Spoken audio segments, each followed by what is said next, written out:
Alright, what is going on, guys? And in today's wonderful analysis, we are about to embark on quite an episode. The first half was kinda iffy, basically. Let's just say that there were quite a few surprises in part B, but there was one in particular that I am genuinely excited to discuss about. So let's not waste any more time and get straight into the analysis video.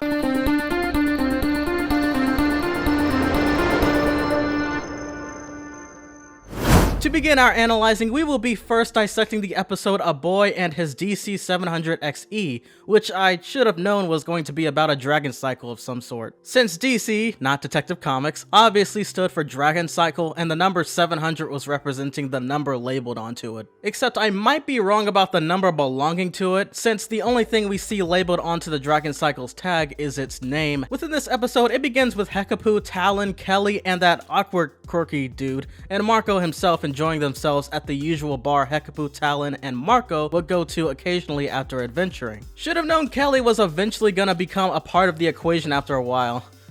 Oh yeah, and Marco apparently dumped Kelly before this hangout despite them being breakup buddies. How sad is that?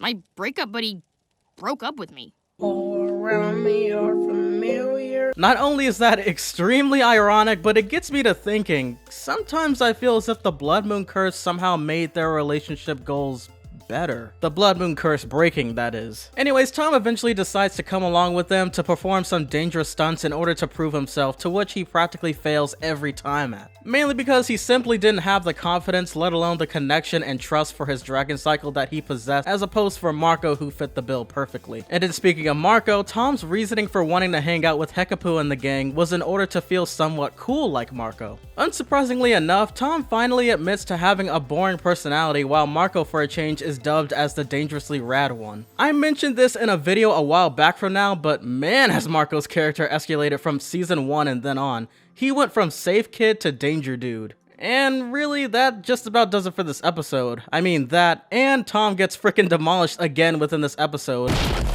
And his dragon cycle goes off with some other wild dragon cycles in the end. So the very next episode to analyze on the list is The Monster and the Queen. There was a particular clip shown just before its premiere that hoodwinked quite a few fans such as myself. Disney purposely displayed this exact clip in order to get fans to believe, meh, this is just Eclipse and Globgor in the past, and we immediately swallowed it up. Or you were thinking outright optimistically, believing that Globgor would be freed from this exact episode.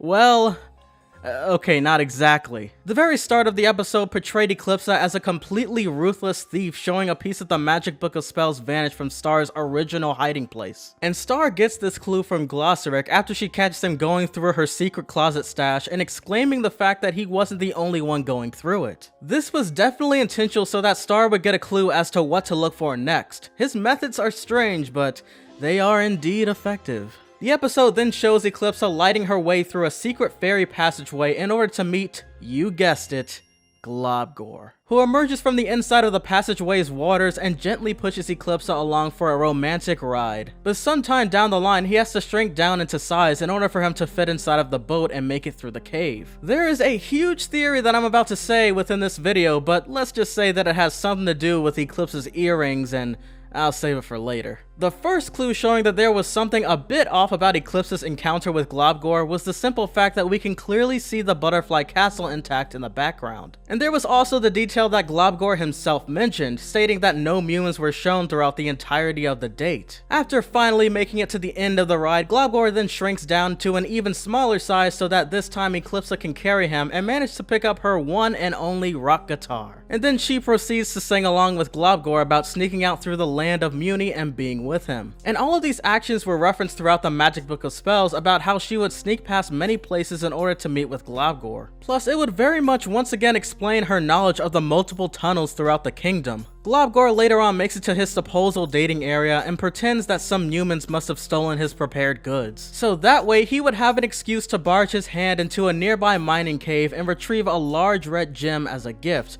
while also telling one of his jokes proving that he would never harm another human. It's then revealed that Globgor knew all along that they were indeed not in the real world. Instead, Eclipse confesses to using a spell that allows her to remain in contact with him by going inside of his head, which he understandably finds creepy himself. Oh yeah, what made it awfully obvious for Globgor was the fact that one of his childhood imaginations could be seen within his mind, something that looks eerily similar to a villain holding a stick with Bill's cipher attached to it.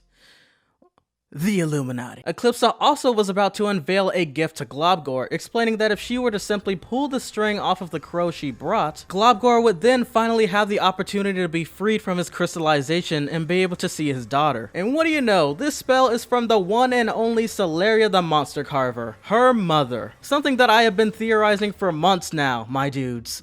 But I guess we should have seen this coming. Let me just calm down real quick. Eclipse was desperate to free him, but Globgor was the better person to question whether or not Muni was even ready for such a thing. He even goes on to explain this. Even if the people let me come back, they'd just be waiting for me to mess up. And maybe I'm still not over what happened. Maybe I'd prove them right somehow.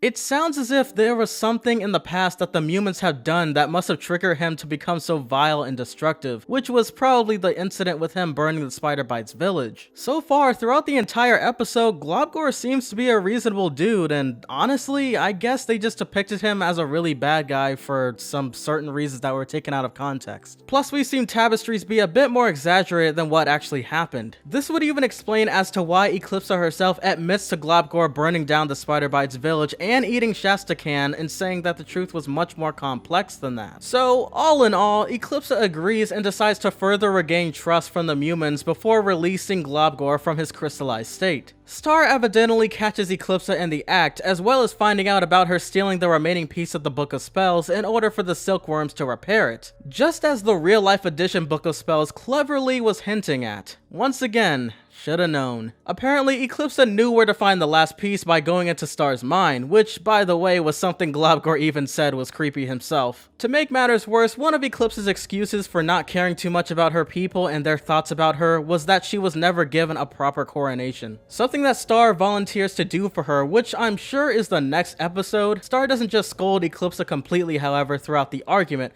She also mentions this. I know what it's like to miss someone when you love them. You do crazy things. All right. Glad we had this talk. Now, Star could have been merely talking about phileo love, the type of love that you have between your mutual friends and stuff, right?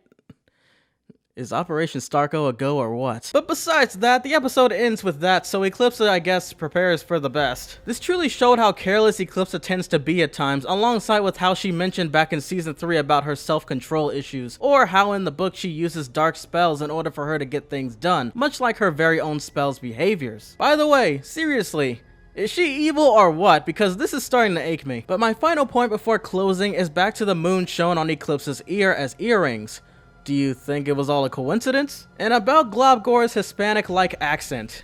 Banana Hat Musclewheel was unprepared for the enchanted scatlings that Rygax mind-controlled to do his bidding. Do you think that it was all a coincidence? Man, and let me just say it right here, right now. If Globgor had a mole on the right side of his cheek, this would have been a home run.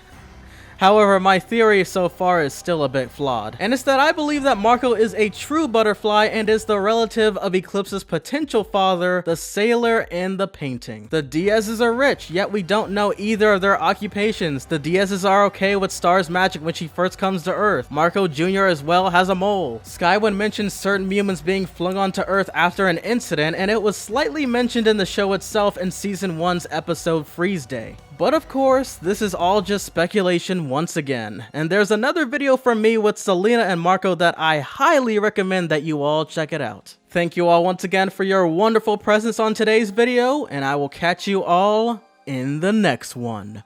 Peace!